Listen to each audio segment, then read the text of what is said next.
Hello, everyone. I'd like to welcome you to our career service webinar. Today, we're going to be talking about preparation for working during COVID-19. My name is Alexi Verikin. I'm going to be the host for today's webinar. With me, I'm joined with Linda and Natalia. They're my colleagues as well. So if you contact us at Career Services, you'll be paired with one of us, and we'll be happy to help you build on the skills needed to transition to the workforce and be as competitive as you can. So our webinars we do have webinars every 2 weeks, and currently they are streamed and archived on YouTube as well. So if you do miss a webinar or can't stay for the full thing, you do have access to it on the Yorkville U YouTube page through that way. During the webinar, I will be using a third-party software called Mentimeter. So please have your phone handy with you so you could join in on the questions and give some of your feedback so we could have a little bit of interaction. And yeah, I'll be happy to cover today's topic. We will have a Q&A at the end of the session as well. You can ask your questions within chat, and my two colleagues will be monitoring. But if there's something you want to ask at the end, we'll have a little bit of time for that too. So yeah, let's get started with this.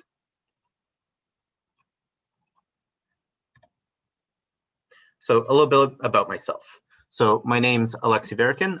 Like I said, I'm one of the career advisors with Yorkville University. Specifically, I'm in Ontario for the Steeles campus. I come with a background in non-for-profits youth employment. For about the past 8 years, I've worked in various youth employment programs designed to help youth 15 to 29 find work, overcome barriers, and find success.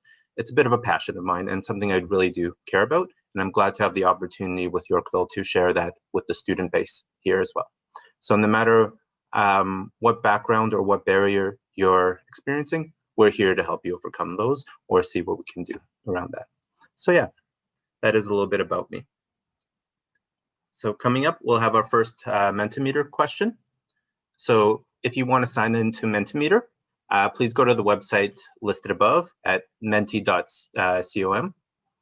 and type in the code 1354529, and you'll be joined in this lobby. And the first thing I want to ask is, where is everyone coming from? What program are you part of, or are you external from the school? Just so we know during the webinar to have a little bit of feedback around that. Awesome. So we have one person in MACP. BID. Ooh, film, cool. It's interesting. We seem to have a wide range. I'm going to give a few more minutes just in case some people need to log in, but we'll have a few questions around that just to get your feedback. But yeah, finding work during COVID it's tough, it's scary, and hopefully this kind of information is a little useful for finding those opportunities. Cool. So yeah. A BBA, BID, MACP, film production, mostly. So yeah, let's carry on. So today's agenda, the things I actually want to cover in today's webinar, they're all in preparation to finding work. So first things first, talking about the mindset from it. Then I want to talk a little bit about what's new with interviews, what's new with resumes, and what skills we need to develop to be as competitive as we can. The world has changed profoundly in some cases, and there are things we could do to help adjust into that. So with mindset, we'll talk about what's the frame of mind we should go into on this. For interviews, what does the new environment look like? What questions could we ask? What questions should we be expecting? How has our resumes changed? How have employers started looking at our resumes? And what skills do we develop now that we have this ample time to do so?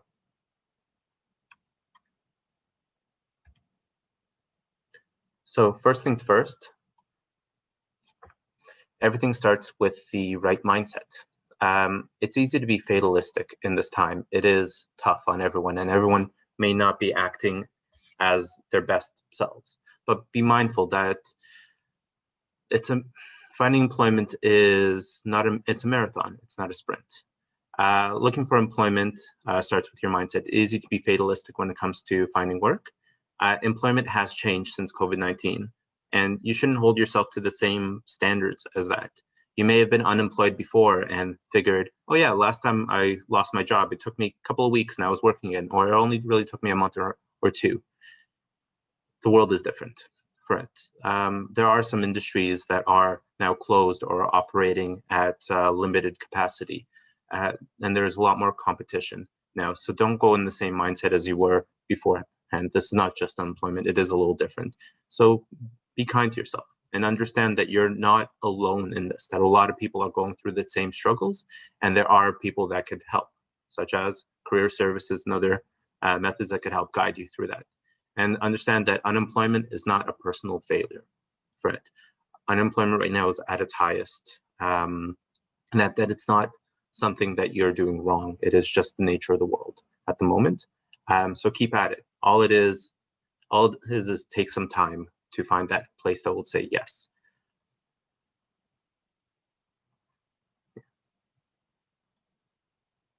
So my next Mentimeter question is, what are some of the biggest changes you think is there for job searching? How has job searching changed with COVID-19? Feel free to put in a few answers if you have some thoughts around this.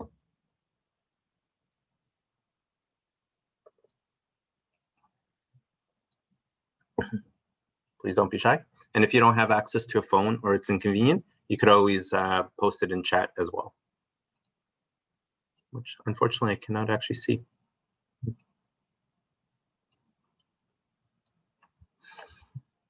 Oh, there we go.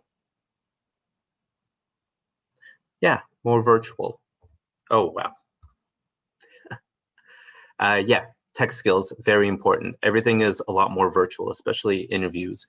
More competitive. There's fewer jobs, so more competition around that. Definitely, a lot of things have, anything that can be moved to a remote setting has made that transition. And there are jobs that were forever told of, you can't do this at home, it has to be in office, are now being proven otherwise. So when it came for kind of adapting to someone's work needs for a disability, and they were told that you can't do this job at home, turns out you can do a lot of these jobs. Right, so there is a lot more competition. Everything is a lot more virtual, a lot remote between that. So yeah, you guys are definitely right. So how has job searching changed in, so the biggest things, so according to one of our sources for a Jobalaco, sorry, I don't know if I pronounced it right. So they are a job posting website, and they actually published their findings. And in 2019, they had about 90,000 job posts every day put up. So every day they would have 90,000 extra jobs available. And through COVID, that number actually dropped to 50,000. There's still lots of jobs being posted, but they nearly lost half of their job opportunities. And that was a huge stark change. Nowadays, for 2021, they're closer to about 60 to 70,000 jobs. So they are starting to return, and more jobs are being posted as employers found a way to transition online. But we're still at a shortage from the 90,000 new available positions offered each day. Right. More people are relying on online job posts right now to find their work. Usually, as we're looking for work, we go on Indeed or Monster or Job Search and go to those websites as our first option. And a lot of people are turning to that, yet there are fewer job postings available. So the competition for those jobs are higher now. Things like geography aren't actually as much of an issue anymore. You're no longer limited with what jobs are just available in your town or city or local area. That you can actually apply to places further away, the next town over, the next province over, that geography no longer limits us. For me, I'm in Ontario, but my manager is in British Columbia, for instance. So we were able to do the interview and go through that across vast different distances and time zones. With that being said, because geography is not a limiting factor, it also means you're not just competing against the people in your town or in your local area, that you can be competing with someone if you're in Ontario, you could compete with someone in Halifax or New Brunswick or anywhere else as well. That the amount of people that can apply to these jobs now has opened up. You could look for more places, but more people could also look for the same jobs. And some job posting websites actually offer a filter system for remote. So if you are only looking for jobs that have transitioned to working from home or working remote, you actually have filter systems for that. And you could also identify yourself as ready for work. So the job posting websites have adjusted as well and are giving you those extra options that a lot of their clientele is looking for, or a lot of employers are looking for, of which resumes are for people who are ready. So yeah, lots more competition, fewer jobs, and geography is now opened up with new opportunities in that space. Let's go to another Menti question. How many of you have gone through an interview during the pandemic? In the past year, have gone to an interview and actually experienced a virtual one or an in-person? Yes, no, not sure. Ooh, a few people said yes. No.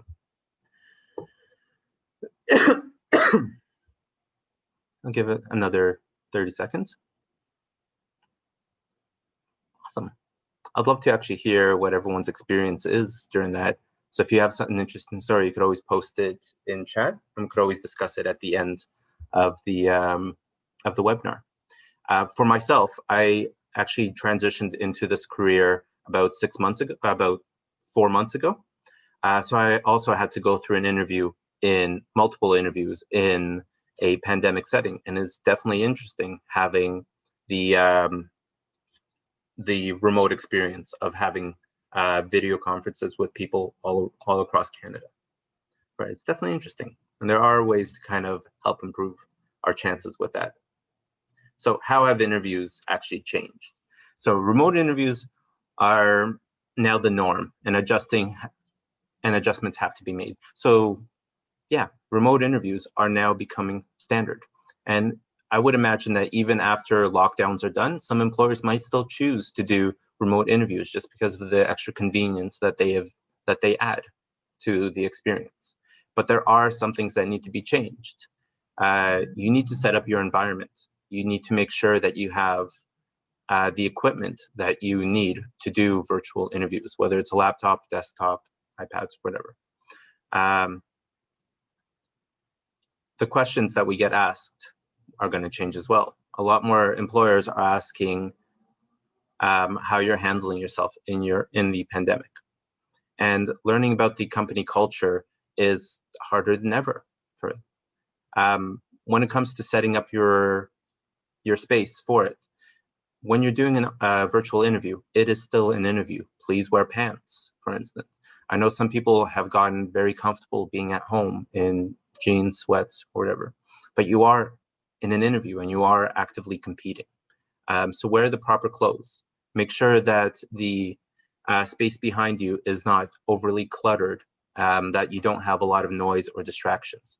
If you're sharing a space with another person, let them know so they could turn down the TV or turn off the TV and give you that privacy. Or if you have kids running around, to make sure to make arrangements so you have a little bit more control of your environment. Test your equipment. Know that how to use Zoom or other remote software. Make sure that your headphones are there, that your resume and everything opens up. Test your equipment before. Call a friend using the headset and see if there is any echo or anything reflecting back. You might be a great candidate, but if your equipment doesn't work and they can't hear you, chances are they might take second best. And prepare for the extra questions. The next section coming up, we'll go through some of the new pandemic-related questions that you have to prepare for. Interviews are scary. You are being judged, but they're also predictable. They're always going to ask you the same questions. Tell me about yourself. Why do you want to work for us? What's your biggest strength? What's your biggest weakness? And now to that list of questions we need to be prepared, there are a few more now being added because of pandemics. And like I said, learning about the company culture is harder now. Usually for interviews, it's a two-way street. It's not only you assessing, them assessing if you are a good fit for the role, it's also you assessing the company. Is it a good fit for you? And getting that company culture is a lot harder to read when you can't see the people, you can't see your office and where you're going to be sitting and who else is going to be working there. So doing a little bit of research and finding that out, or understanding that the way people act in a virtual setting may not be the way they act in person. Pandemics have put a strain on people, and some environments may have changed differently than they would have in an office setting.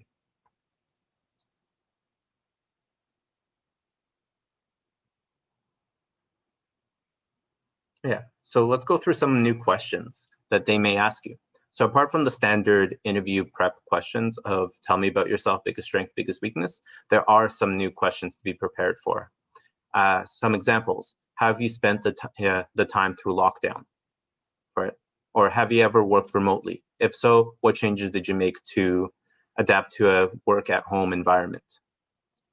If an employer asks you these kind of questions, take a moment, think of what they meant, and answer them appropriately. Or in between interviews or on your off time, have an answer prepared. How have I spent lockdown? Have I ever worked remotely? What aspects about working from home did you enjoy, and which did you find most challenging? When working remotely, how do you organize your day? How have you handled the stress of coronavirus? What life lessons have you learned during the pandemic? Will you be willing to work in an office again when, if working remotely is no longer required? Think to yourself, when will be the point where you'd be comfortable going into an office, shaking another person's hand again? There are a few other questions that employers could ask, but these are some of the ones that we should prepare for. And think to yourself, how have I spent my time? What skills have I developed? How have I adjusted working from home? And if you're in a situation where you never really have worked from home, but you are a student, that is transferable experience. That personally, I've never worked from home, but as a student, I had to adjust to this, this, and this. These are some of the challenges I've faced, and this is some of the ways I handle the stress through Chrome. Other questions that they might ask you is, have you learned any new skills recently? Or do you have a suitable working workplace at home? Do you have the means to actually work at home? Or they might ask you, do you have any experience using Skype, WhatsApp, Zoom, Microsoft Teams, or other online programs? And sometimes it can be a simple yes or no question. Yes, I have used these programs. Yes, I know how to use them. Or they could be more aimed towards a personality question. They want to actually know who you are as a person. Are you able to adjust to these new environments? Right. So prepare an answer for that. And even for myself, when I had my interview for this role, I was actually asked directly, have you worked as a team in a remote setting? And in my case, I have. And I've shared my experience of working in a team across multiple locations. Right. But these are now becoming more standard questions. And if you want, we could always give you a more detailed list of those by just contacting us directly. And we could definitely go through that. Apart from the questions that employers may ask us during an interview, there's actually new questions that we should be considering asking the employer afterwards. After the interview and the interviewer asks you all the questions, most interviewers will give you the option of, do you have any questions for me? And you should always have something to ask them. And some questions that might be important to come up. What changes have you made to safety protocols since COVID-19? Or what measures have you taken to keep employees safe? What is your sick leave policy? What happens if I get COVID-19 or need to be quarantined? What can you tell me about job security? Or do you have a return to office plan? Or are you intending to keep this job remote? These are all good questions to ask, especially if it's something that's relevant to you. For a lot of places, especially for some industries, job security might be tenuous, right? It could be one work order from government saying now we have to shut down again, especially if you have ever worked in hospitality, you'd be familiar with something like this. So you could actually ask the employer, what kind of job security do you foresee? Or if you have safety concerns on your mind because you have kids or are looking after a relative or a vulnerable person, you might want to know, what is your sick leave policy? Or what happens if I have to quarantine? What measures have you taken to ensure safety? And that could be the deciding factor between an employer of which one not only do I feel I could belong to, it's also which one's going to keep me safe. And there are other questions that you could ask as well. So it's important to kind of consider what's important to you during this time. But if you really want to work in an office, you could always ask them, will there be opportunities to go into the office if that's what your drive is? Or if you want to avoid that, ask them, will I have to work in the office on some days? So those kind of things, very important for us to know about if we are planning to work with a specific employer. So let's go through another Menti question just to get a little bit of your feedback. So how many of you updated your resume since the start of the pandemic? Yes, no, I tried and couldn't, or it didn't go well. And if you are looking for assistance with your resume, you could always contact Career Services, and that's one of the services that we offer. We'll actually sit down with you for a Zoom meeting, go through your resume, give you pointers and advice on how to update or make it stronger, and kind of help have a second pair of eyes to try and make it as competitive as possible for the environment. But awesome. It looks like a few of you have updated your resume since the pandemic. There are a few changes to resumes as well, and things to kind of be aware of. Apart from the regular trends of like tailor your resume, make it specific, there are also some changes that have been done to the general layout. Some current themes is a lot of resumes are actually going away from the objective statements and going more towards a summary statement of the skills. So they've excluded objectives from it. I've also seen people remove the references available upon request. Those things are kind of starting to become more relics of a previous method of doing things. So there are structural changes that are now becoming a lot more predominant. But right now, targeting your resume is essential. With higher competition and more people applying to those limited positions, having a targeted one would make your resume a lot stronger. And to that, find the job posting, see what skills and qualifications they are looking for, and make them towards that employer specifically. So it doesn't just come off as a generic resume that you send to 20 different places that this is custom made for that job. Right. It's a good way to get on their list. Match the qualifications. Look at the job posting. See what the company deems as important for that role. And if you have those skills, match them up with your resume. Make it easy on their HR to see that you have the skills they need. With that being said, don't ever lie on that resume. If they say that you need these licenses, don't just say, okay, copy and paste into that. No. Anything you put on your resume is subject to question in an interview, and you don't want to be caught flat-footed. So when you are matching the qualifications, make sure that it is something that you feel does match with your current experiences. And right now, using keywords and buzzwords to strengthen your resume is also really important for it. To kind of add a little bit of strength and weight to your resume, to use specific eye-catching words.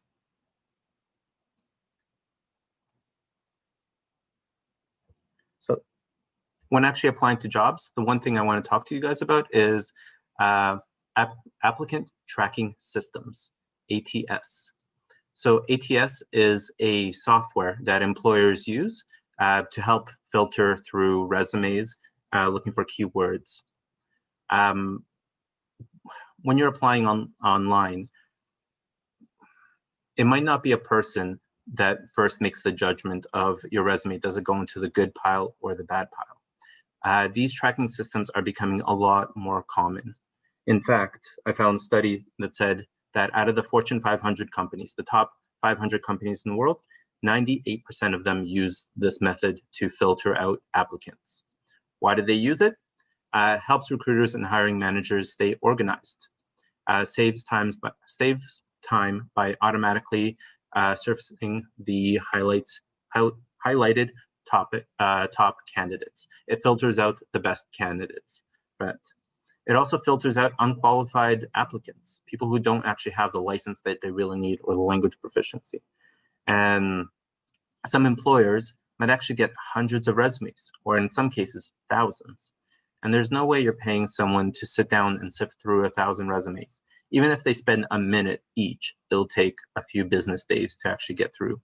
So it's simply a quantity issue, that when you're applying online, that you might be a great person for the position if they ever get to meet you, but if you don't have keywords or buzzwords or words that they specifically target, your resume might not even be considered to the next step to actually be read by a person. So adjusting to those things is crucial. Now, a lot more companies are starting to use ATMs, and it's not just one software, there are dozens of them out there. If you want to learn more about ATMs, there is the resource link that is at the bottom of this slide. Or if asked, we could always send you the resources that we used for this webinar. But yeah, the reality is when you click on an online job posting, 300 people might apply. 20 of them get through the filter system. 10 people get an interview. 1 person gets hired. No prize for second place. And that's unfortunately the way the trends are going. On top of all this, I have also heard of software being used for interview purposes, that they're actually requiring people to send filmed answers to interview questions, and then they use a software to kind of deem the answers or the appropriateness of the replies. So even that part of interviews is starting to become more and more automated, just for efficiency's sake. So if we want to get past the algorithm and how to actually get our resume seen by a human eye after that, it becomes more and more important to include keywords and buzzwords on your resume. And resume buzzwords are a term commonly used to capture the attention of the individual reviewing resumes. So there are ways to catch the person's eye. Make it very clear that you have the skills you need or the important things on them. So it is okay to use buzzwords to catch their eye and bring strength to your statements, that it's not just a commonly used, not just a plain statement. Let's ask another Mentimeter. Let's hear some of your feedback. What are some buzzwords you think our employers are looking for? What would you consider to be a buzzword?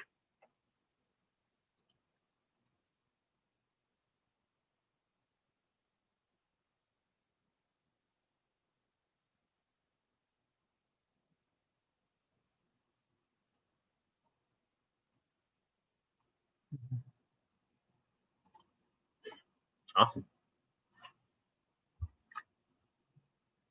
It's always a good feeling when the words start flying in.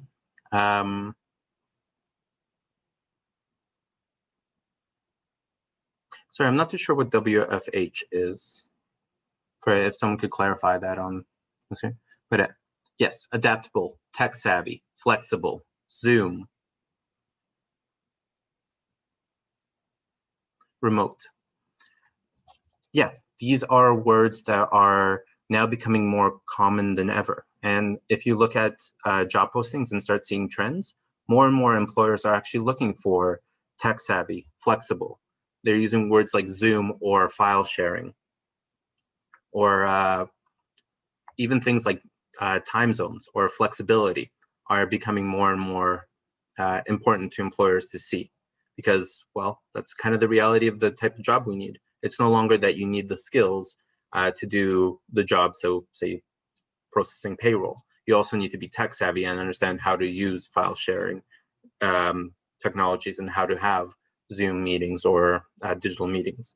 And the great part is about going to school through this time is you already get a lot of those skills built into your education. And if the employer asks you, can you tell me about your tech savviness or your flexibility, or do you have any experience with Zoom or remote working?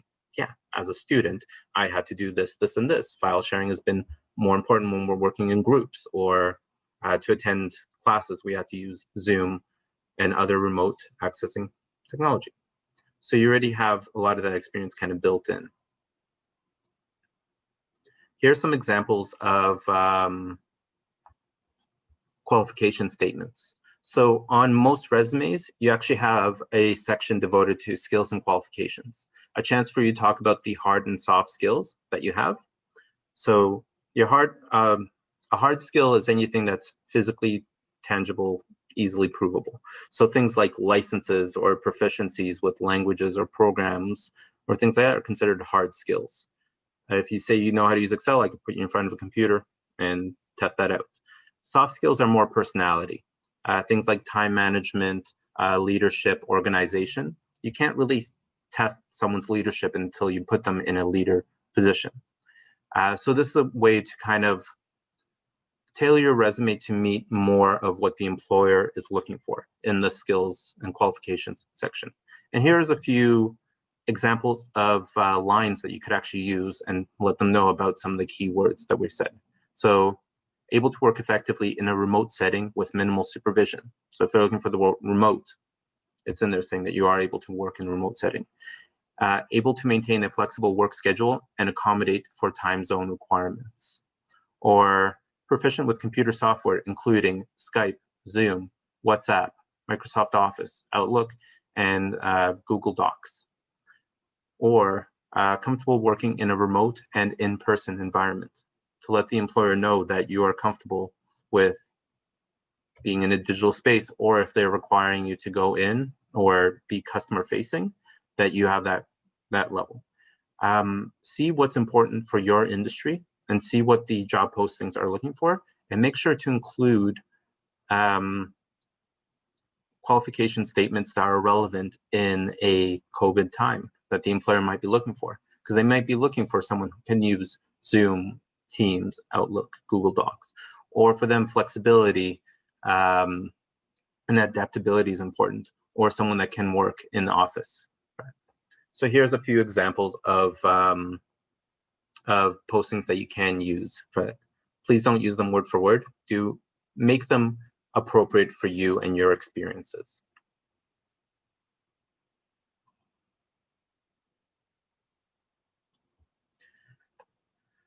So for skill development, what skills do you think employers are looking for in their applicants? A lot of it is also going to be similar to the buzzwords that we've used.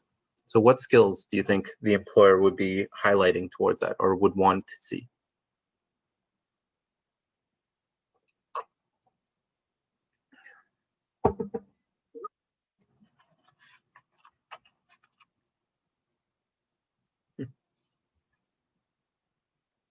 Yeah, adaptability, excellent time management, creative problem solving, flexibility.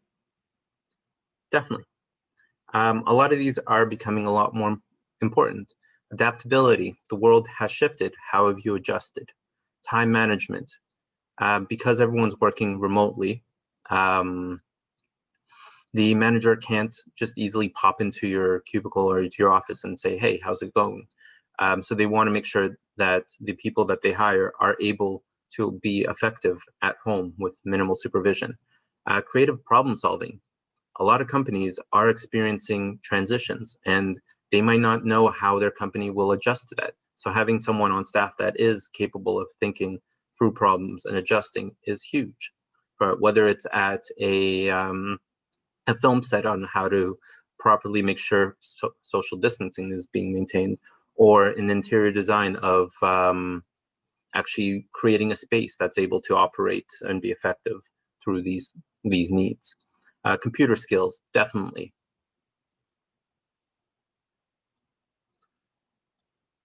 So through the different articles that I've read, this seems to be the common theme in a lot of them. And you could actually look up one of the articles as well. But the top skills needed to be successful: leadership, flexibility and adaptability, critical thinking, tech savvy, communication and emotional intelligence, and creative and innovative. So a lot of the ones that all of you mentioned as well, that these are important. They want to see leadership. They want to see flexibility, adaptability. They want to see critical thinking. They want to know that you could use the modern technology or the technology needed to do your job effectively, and that you're okay with communication or emotional intelligence, that the pandemic is hard on everyone, and that your colleagues might not be at their best, you might not be at your best. So being able to adjust to that emotionally to make sure you have a cohesive unit, or one that takes care of each other, is important. And creativity, innovation, problem solving. So these are some of the most sought after skills currently. And each industry might differ a little bit and may value these things in a different ranking. So make sure to adjust it to your specific industry to help match that. And luckily, like I said, through pandemic, we do have abilities to improve on these skills. That if you are not really sure of your tech savviness, that you're really not that good with computers, or really don't know how to use Team or Zoom as well as you should, there are ways to find out how to improve on those, or how to work on your communication skills, things like that. You could look online for classes offering training in the fields you are searching. Some of these classes might actually be offered for free or at low costs. Going to these kind of webinars are a prime example of how to build on some skills or build on some knowledge to understand the gaps that you have. You can also find a lot of online tutorials.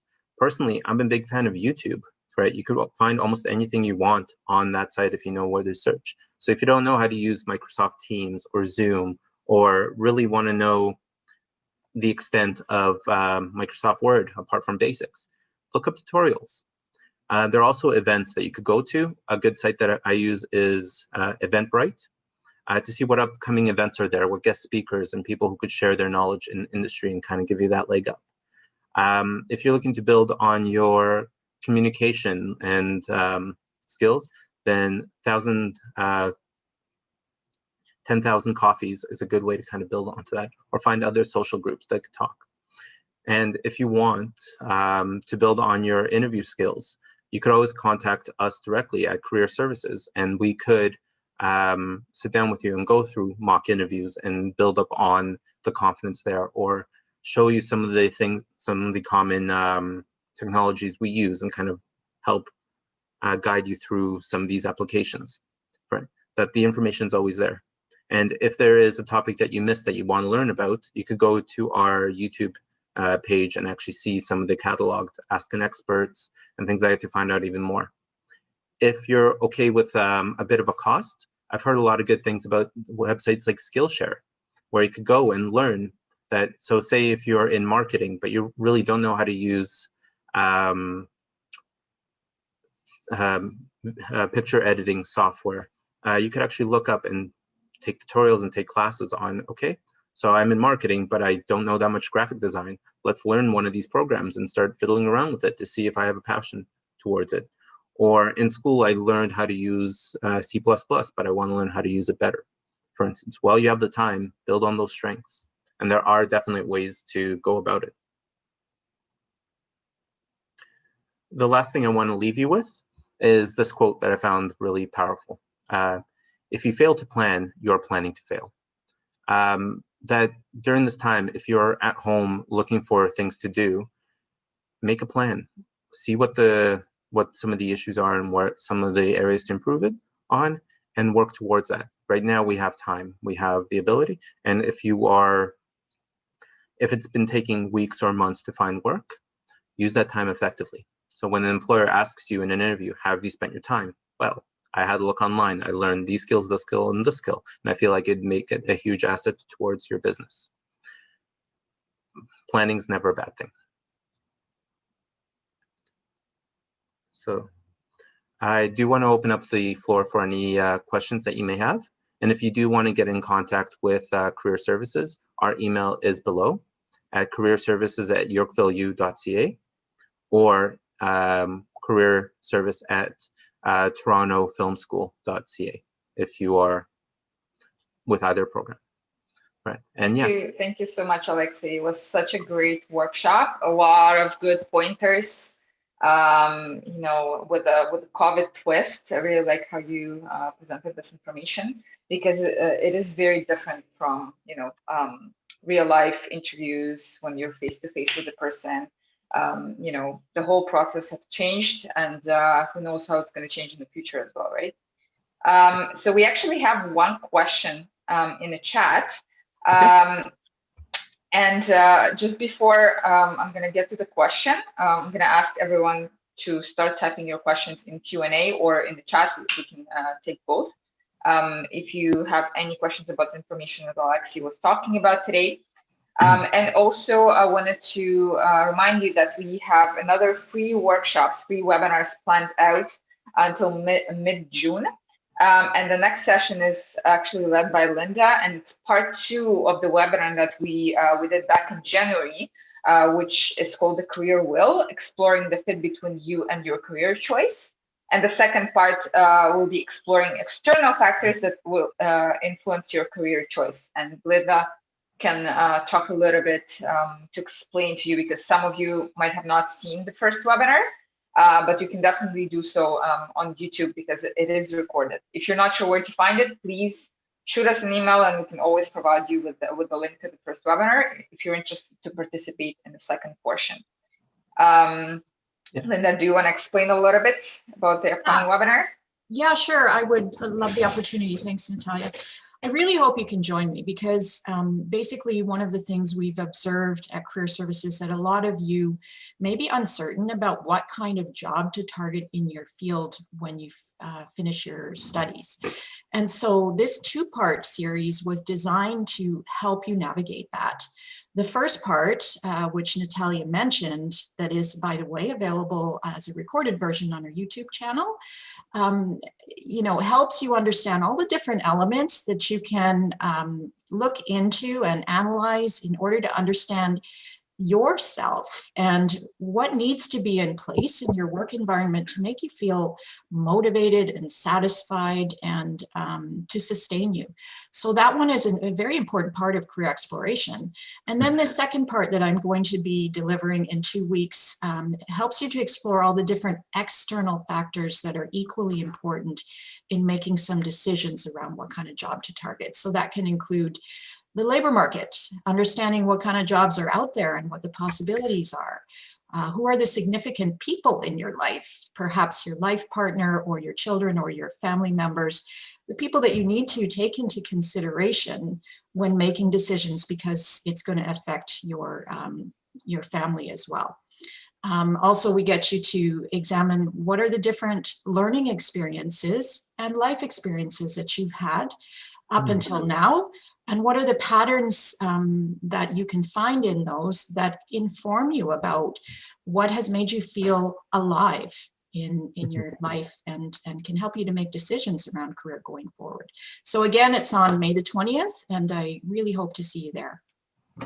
And I just posted a link to the part 1 of this webinar that's available on YouTube. So it's in the chat. So if anybody is interested in watching part 1, please go and do so. I posted the link in the chat. We have another webinar on June 3rd, again led by Alexi, and he's going to talk about online job searching, so how to make it most efficient. And I'm going to lead a webinar on June 17th about portfolios and demo reels. So that's going to be very relevant to people who need to have a portfolio or a demo reel as part of their application documents when they apply for jobs. So probably very relevant to all Toronto Film School students that work with me, and BID students, interior design as well. I'm going to talk a little bit about that as well. So we are planning more exciting things after June as well. So please stay tuned. And let's get to questions. We have one question at the moment, and I think I'll be able to respond to that because it's a TFS student. It's a TFS? Yeah. If you want to handle it first, I may have some information I want to chime in afterwards. But yeah. Okay. Because it's maybe you can respond to that question if you already have the information in your mind. But I'm going to read it out loud for everyone. Yes, please. How realistic is an expectation that I'll find a starting position job in the film industry as a foreign student, not a European Union or USA, or a developed country in film production once I graduate with a film production diploma from TFS. Given that I work really hard and I'm passionate, everything's possible, sure, but how realistic? PS, have experience, but in the field of economics and a bit of experience with film production as a producer. Yeah. So it's really hard to say how realistic would it be to find the work without going into deep about your personal experiences, your resume, and everything. On average, if you're just replying to job postings for that, the average success rate of job postings hovers around 4 to 5% success originally. So that's kind of the understanding that if I'm just applying to job postings, that's kind of what you're looking for as expectations. For every 100 resumes you send, you may only get a handful of interviews. There are tips and tricks to make that percentage higher. Things like targeting your resume, making sure that it meets all the criteria that the employer is looking for. But honestly, if you shouldn't just rely on job posting, especially for the film industry. Network is key for it. Making the phone calls, going to meetings, getting into the conversations around that are probably going to be your best bet for success. Find out groups on Facebook or Instagram or LinkedIn that are in the field or have conversations about the field you're going to, and make yourself known that way.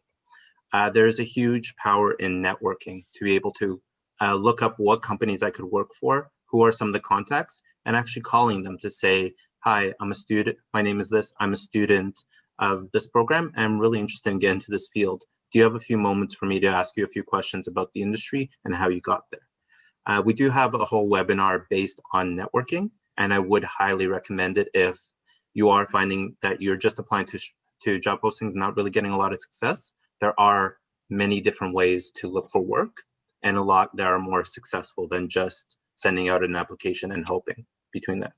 So even though I can't tell you specifically how likely it is, I could tell you there are ways to make it more likely and work towards different avenues. I don't know if Natalia, if you have anything that you would like to add to that, or? Yeah, I just found a link to this workshop, so I'm gonna just drop it in the chat as well for the person who asked the question. And this is the webinar Alexei was talking about. But yeah, definitely, networking is the key, especially being an international student who is trying to move to another country.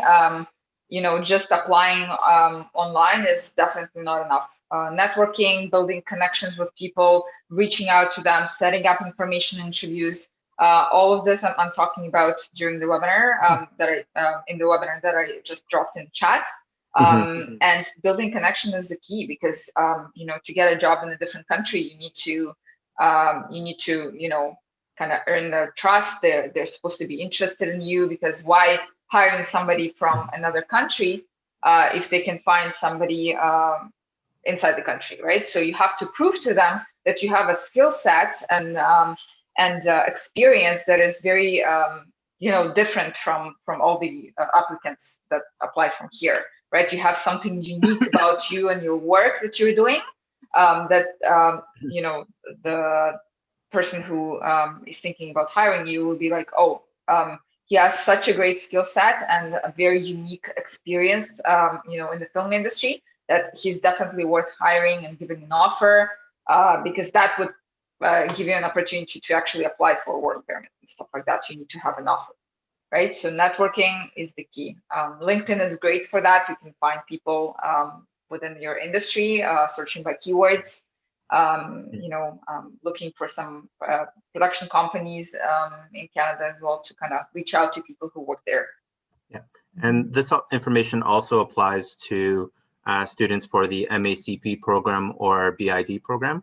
Right now, we have a lot of students coming to us from the MACP section looking for their internships, and for them they need that to graduate, but not all clinics or private practices actually even advertise that they do internships. So for them, networking is key, because they might not even see a job posting for clinics available to them. So they have to rely on calling those companies, explaining who they are, and seeing if that clinic or that service is actually able to accommodate the requirements for their program.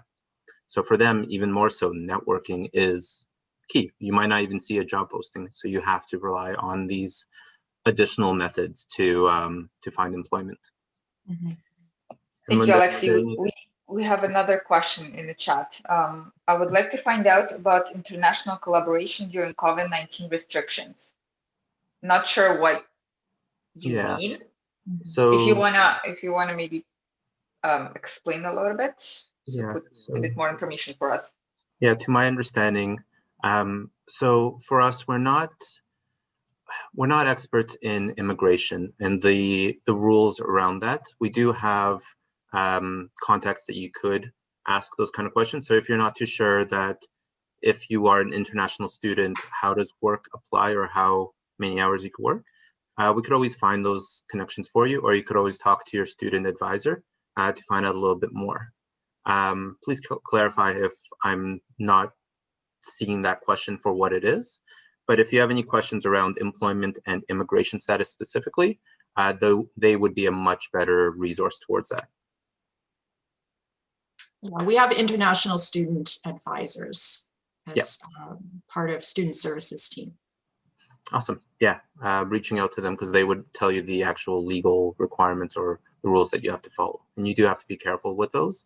They're not always the most flexible. Mm-hmm. Yeah, probably one of the big issues that comes up around that is time zones.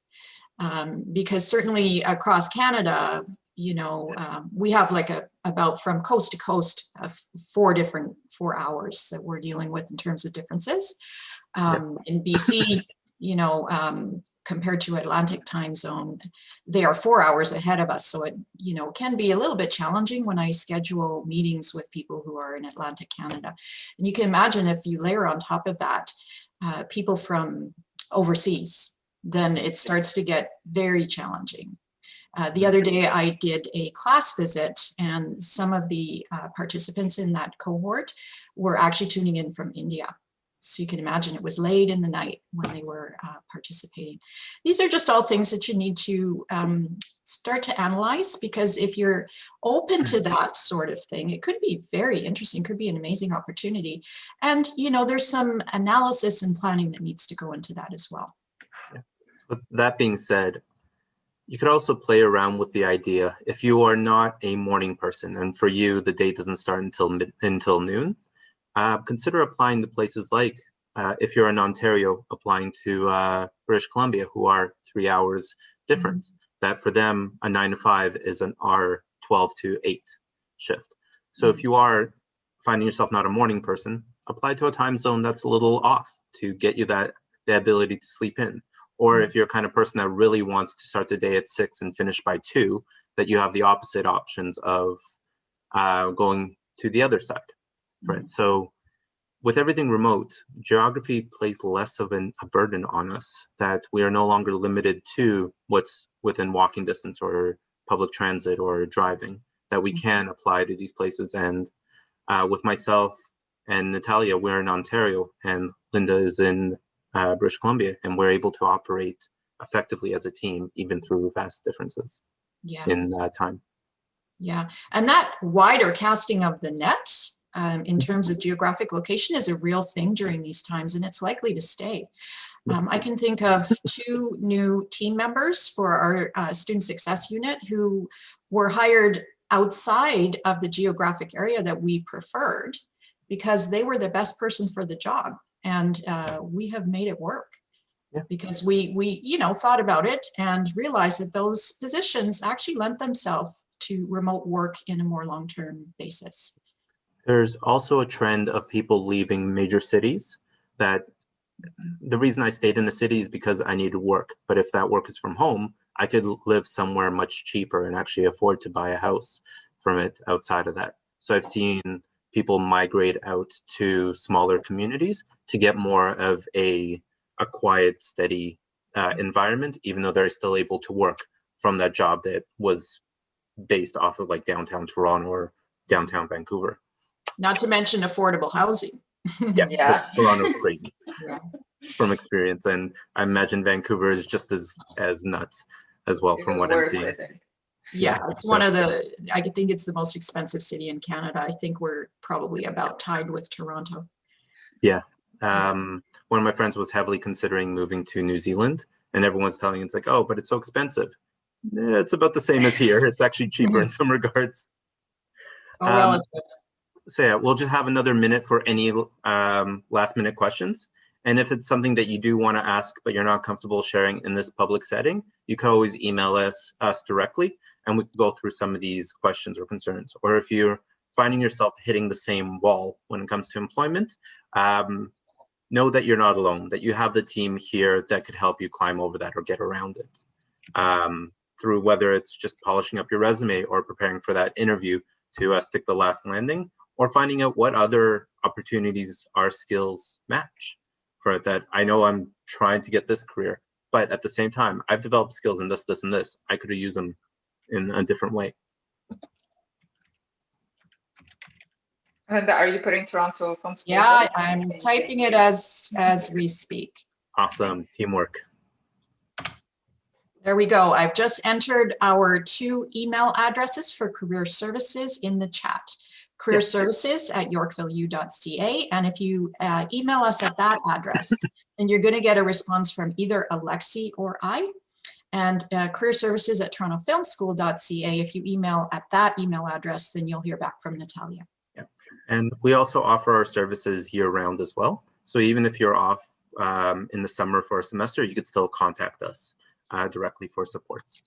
That as long as you are a registered student with Yorkville University or Toronto Film School, and within 6 months of graduating, like after graduating, you have access to us 6 months after, and everything we do here is absolutely free. We're already included with it, with these with the wide range of services offered.